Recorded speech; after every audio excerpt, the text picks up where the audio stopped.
Pi r squared gives you the area of a circle. But where does pi r squared come from? First, we'll draw a circle and fill in its area. Next, we will divide it into large equal parts and arrange them in a rectangular formation. As you can see, it barely resembles a rectangle. So next, we will divide the circle into small equal pieces, and we will arrange them in the same manner. You can see that it appears more like a rectangle. So if we divide the circle into even more smaller pieces, you can see that every time the shape becomes more like a rectangle.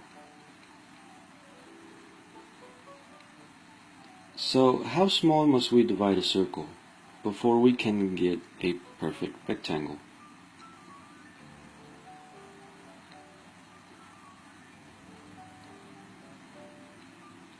Well, we can keep on dividing the circle into small, smaller, or the smallest pieces you can make.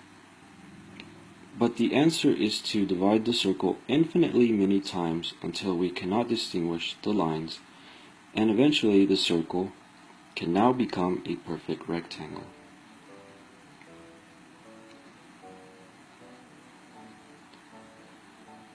So, the area of the circle is equal to the area of the rectangle, which is equal to base times height. The height of the rectangle, as you can see, is the same as the radius, so height is equal to radius.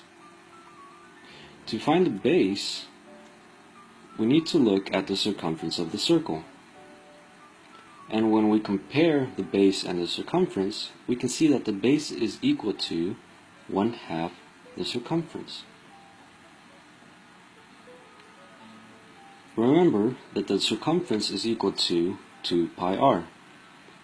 When we combine it with 1/2, the 2's cancel out, and base is equal to pi r.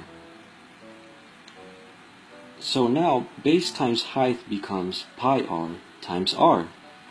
Combine the r's together and we have pi r squared, which is equal to the area of the rectangle, which is equal to the area of the circle.